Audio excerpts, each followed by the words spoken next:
Hello guys, welcome to our channel. तो आज हम लोग क्रिस्टल क्लियर करेंगे the difference between sympathetic and parasympathetic nervous system. ठीक है, तो सिंपैथेटिक नर्वस सिस्टम जनरली क्या किसे कहते हैं? ठीक, तो जो स्ट्रेस कंडीशन में जो हमारा साथ देता है उसको हम लोग कहते हैं सिंपैथेटिक नर्वस सिस्टम। ठीक है, यानी कि अगर मान लो हमने जंगल में घूम रहे हैं और हमारे सामने शेर आ गया, ठीक, तो जो जो हमारा साथ देगा, जो जो सिस्टम हमारा साथ देगा, जो जो ऑर्गन हमारा साथ देगा, उस पे कौन सा सिस्टम काम करेगा? Sympathetic nervous system. ठीक, और जो हम रेस्ट कंडीशन में, ठीक है, रेस्ट कंडीशन में जो काम करता है उसको कहते हैं पैरासिम्पैथेटिक नर्वस सिस्टम। ठीक, तो रेस्ट कंडीशन यानी कि गांव में बोलते हैं परा रहना, यानी कि दिन भर परा रहता है, वो हमारा पैरासिम्पैथेटिक। और स्ट्रेस कंडीशन में fear, fight and flight condition में जो होता है वो होता है हमारा सिंपैथेटिक नर्वस सिस्टम। ठीक है, तो सबसे पहले हम लोग देखते हैं हार्ट। ठीक, तो देखो, मान लो सबसे बढ़िया एग्जांपल है कि मान लो हम लोग जंगल में अकेले घूम रहे हैं और हमारे सामने शेर दिख गया, हमें शेर। ठीक, तो जो जो चेंजेस होंगे हमारी बॉडी में, ठीक है, उस टाइम में जो जो ज़रूरत होगी वो हमारा कंट्रोल करेगा सिंपैथेटिक नर्वस सिस्टम, और जिसकी ज़रूरत नहीं होगी यानी कि जिसको इनहिबिट करना होगा उसको करेगा पैरासिम्पैथेटिक नर्वस सिस्टम। ठीक, तो जिसके लिए स्टिमुलेटरी रिएक्शन चाहिए उस टाइम के लिए, उसके लिए वो हमारा गवर्न करेगा सिंपैथेटिक नर्वस सिस्टम, और जिसके लिए इनहिबिटरी यानी कि रिलैक्सिंग चाहिए उसको, उसके लिए गवर्न करेगा हमारा पैरासिम्पैथेटिक नर्वस सिस्टम। ठीक है, तो आज हम लोग सब कुछ देखेंगे हार्ट से लेके, तो जो ऑर्गन्स उस स्ट्रेस को झेल लेंगे, उस स्ट्रेस से फाइट कर लेंगे, उसके फंक्शन को हमें और स्टिमुलेट करना पड़ेगा। तो वहाँ पे जो रिसेप्टर पाया जाएगा वहाँ पे होगा स्टिमुलेटरी रिसेप्टर, यानी स्टिमुलेटरी रिसेप्टर दो होते हैं, अल्फा 1 और बीटा 1। ठीक, तो जो 1 वाले रिसेप्टर होते हैं वो क्या होते हैं? Stimulatory receptor. ठीक है, और उस स्टेज में, उस टाइम पे जो ऑर्गन्स उस स्ट्रेस से नहीं भाग पाएंगे, उस स्ट्रेस में नहीं साथ दे पाएंगे, उस स्ट्रेस को कोप नहीं कर पाएंगे, उस स्ट्रेस में हमारा साथ नहीं देंगे, वहाँ उसके फंक्शन को हमें इनहिबिट करना पड़ेगा। ठीक है, उसके फंक्शन को हमें कम करना पड़ेगा, क्योंकि ऐसे ही हमें शेर दौड़ाएगा, खाएगा, जो भी है, ठीक, तो उसमें है क्योंकि वो ऑर्गन्स हमारा कोई हेल्प नहीं कर रहे हैं, इसलिए उसके फंक्शन को हमें इनहिबिट करना पड़ेगा। ठीक, ताकि ब्लड सर्कुलेशन एक पर्टिकुलर ऑर्गन पे जाए, ताकि हम लोग उस कंडीशन से बाहर आ सकें। ठीक, तो जो ऑर्गन्स हमारा उस टाइम साथ नहीं देंगे, वहाँ पे जो रिसेप्टर प्रेजेंट होगा, सबसे पहली बात, क्योंकि वो हमारा साथ नहीं दे रहे हैं तो उनके फंक्शन को हमें डाउन करना पड़ेगा, इनहिबिट करना पड़ेगा, इसलिए वहाँ पे जो रिसेप्टर प्रेजेंट होगा उसको कहते हैं इनहिबिटरी रिसेप्टर, यानी कि वहाँ पे प्रेजेंट होगा अल्फा 2 एंड बीटा 2। तो ये अल्फा 1 और अल्फा बीटा 1 हमारे स्टिमुलेटरी रिसेप्टर होते हैं, और अल्फा 2 और बीटा 2 हमारे इनहिबिटरी रिसेप्टर होते हैं।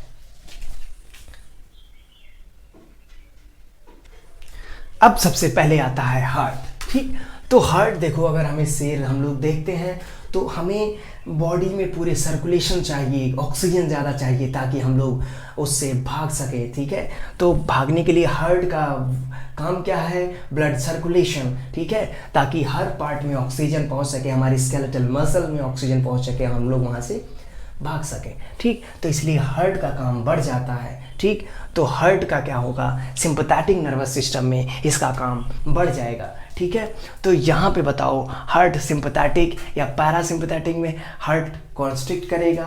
ठीक है, इसके ब्लड फ्लो बढ़ जाएगा या फिर पंपिंग बढ़ जाएगी या कम हो जाएगी। तो जो तुम्हारा हार्ट है उसका हार्ट रेट होता है वो इंक्रीज हो जाएगा। ठीक है, तो कॉन्स्ट्रिक्शन एंड डायलेशन, उसका नंबर ऑफ कॉन्स्ट्रिक्शन और डायलेशन बढ़ जाएगा। ठीक है, यानी कि नंबर ऑफ हार्ट रेट बढ़ जाएगा। ठीक, और जो पैरासिम्पैथेटिक है उसमें तो हम लोग रेस्ट कंडीशन में रहते हैं तो ज़रूरी नहीं है। ठीक, तो उसमें हार्ट रेट जो होता है वो डिक्रीज हो जाता है। ठीक, दूसरा आता है लंग्स। ठीक, लंग्स से एसोसिएटेड ट्यूब्स जैसे कि ब्रोंक्यूल्स, ठीक है, अब ब्रोंक्यूल्स और ट्रैकिया इनसे लंग से एसोसिएटेड ट्यूब है। अब इन्हें क्या होना चाहिए, क्योंकि हम शेर देख रहे हैं, ठीक, तो हमारे अंदर ऑक्सीजन ज़्यादा जाना चाहिए ब्लड में, ठीक, तो जो ट्यूब होना चाहिए उनको डायलेशन चाहिए, ठीक है। तो जो हमारा लंग्स होता है, जो ब्रोंक्यूल्स होता है वो डायलेट हो जाते हैं, ठीक है, डायलेशन हो जाता है ब्रोंक्यूल में, डायलेशन TION डायलेशन हो जाता है, ठीक, डायलेट हो जाते हैं। और जो हमारा पैरासिम्पैथेटिक सिस्टम होता है वहाँ पे जो लंग्स होगा, ठीक, वहाँ पे जो ब्रोंक्यूल्स होगा वो क्या हो जाएगा, कॉन्स्ट्रिक्ट हो जाएगा, ठीक है, कॉन्स्ट्रिक्ट। अब हमारा प्यूपिल होता है, क्योंकि हम लोग शेर को जब देखते हैं तो हमें क्या होता है, हमें और चौकन्ना होना पड़ता है कि हम किधर जाएंगे, इधर जाएंगे कि इधर जाएंगे, ठीक, शेर को और ध्यान से, सबसे पहली बात इधर उधर देख रहे हैं, अचानक ऐसे आँख पड़ी तो हमें आँख फाड़ फाड़ देखने लगते हैं, ठीक, यानी कि हमारा जो पीपल है वो क्या हो जाता है, डायलेट हो जाता है, ठीक, और हम लोग देखने लगते हैं कि कहाँ भागने का चांसेस ज़्यादा है, ठीक है। इसलिए जो हमारा पीपल होता है वो क्या हो जाता है, डायलेट, ठीक है। और पैरासिम्पैथेटिक में रेस्ट कंडीशन में है तो क्या होता है, कॉन्स्ट्रिक्ट ही होता है, ठीक है।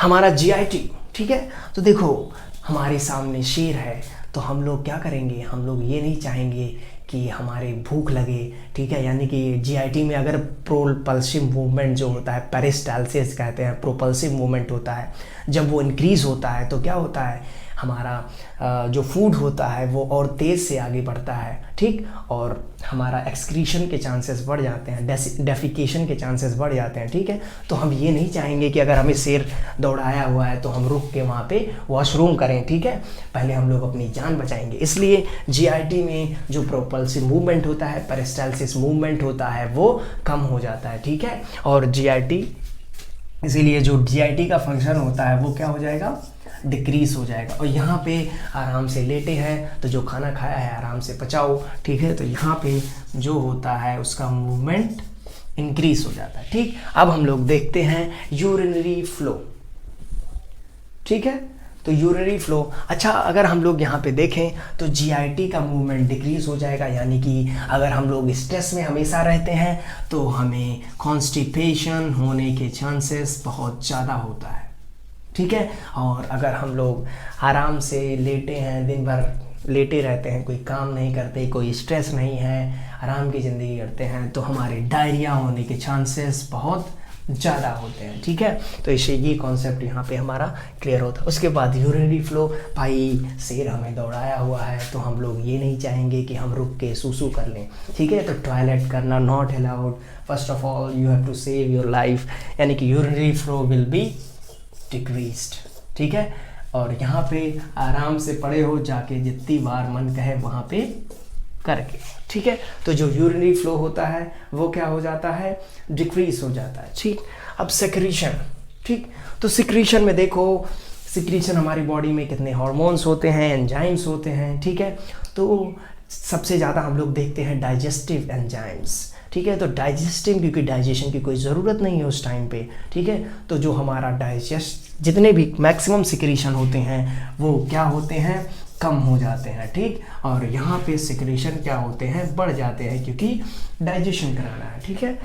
और सिक्रीशन एक होता है स्वेटिंग, स्वेट का सिक्रीशन, यहाँ पे ये एक्सेप्शन है, स्वेटिंग का सिक्रीशन सिंपैथेटिक नर्वस सिस्टम में इंक्रीज हो जाता है, ठीक। जैसे कि अगर हम लोग भाग रहे हैं, मान लो अगर शेर पंजा भी मांगे, तो अगर हमारी स्वेटिंग हो रही है तो ये फिसल जाएगा, तो हम उसके ग्रिप्स में नहीं आएंगे, कैच में नहीं आएंगे, इसलिए स्वेटिंग होती है वो क्या हो जाती है, बढ़ जाती है। हम लोग देखते हैं कोई जानवर को हम पकड़ते हैं, ठीक, मेढक का जैसे हो, तो क्या होता है उनके बॉडी सरफेस पे फ्लूइड्स इंक्रीज होने लगते हैं, यानी कि वो अपने फ्लूइड को बाहर निकाले जाते हैं ताकि हम लोग हमारी ग्रिपिंग बहुत कम हो जाए, वो आराम से फिसल जाए, ठीक है।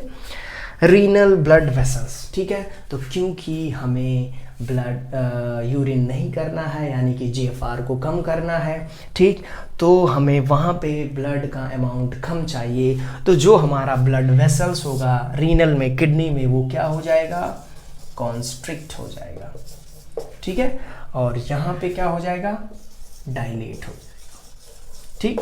ऐसे ही हमारा स्केलेटल मसल ब्लड वेसल्स, ठीक है, तो स्केलेटल मसल हमें भागने में काम आएगा, तो अगर हम लोग भागेंगे, क्यों, स्केलेटल मसल ही तो हमें वहाँ से बचाएगा। मसल से अटैच क्या होते हैं, बोन्स होते हैं, ठीक है।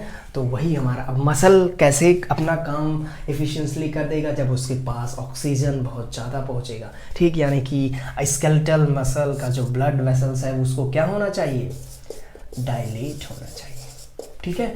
और यहाँ पे क्या हो जाएगा, कॉन्स्ट्रिक्ट हो जाएगा, ठीक। अब हमारा आता है यूरिनरी ब्लैडर, ठीक है। तो यूरिनरी ब्लैडर का थोड़ा सा कॉन्सेप्ट है कि देखो, अगर ये है हमारा यूरिनरी ब्लैडर के ऊपर जो मसल प्रेजेंट होती है उनको कहते हैं डिट्रेसर मसल, ठीक है। तो हमें तो यूरिन बाहर निकालना नहीं है, इसीलिए जो डिट्रेसर मसल होगा वो डायलेट होगा या फिर कॉन्स्ट्रिक्ट होगा, डायलेट होगा, ठीक है। इसीलिए जो डिट्रेसर मसल पे जो रिसेप्टर होते हैं वहाँ पे सबसे पहले रिलैक्स होना चाहिए। इसलिए कौन सा रिसेप्टर पाया जाना चाहिए, इनहिबिटरी रिसेप्टर, ठीक है।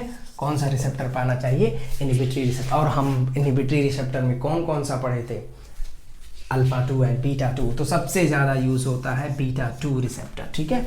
तो डिट्रेसन मसल पे बीटा 2 रिसेप्टर पता है, और ये क्या होगा, रिलैक्स होगा, ठीक है। और हमारा अब आता है इंटरनल यूरिनरी स्फिंक्टर, ठीक। तो ये स्फिंक्टर क्या होता है, स्फिंक्टर क्या करता है, इस यूरिनरी ब्लैडर को ऐसे इसको ग्रिप्स में रखता है और यूरिन को बाहर नहीं आने देता, ठीक है। जैसे कि हम लोग रस्सी कूदते हैं, अगर ये स्फिंक्टर हमारा रिलैक्स हो जाए तो थोड़ा सा अमाउंट ऑफ यूरिन बाहर आ सकता है, ठीक है। लेकिन ये हमेशा टाइट रहता है, ठीक है, कॉन्स्ट्रिक्ट रहता है, ठीक।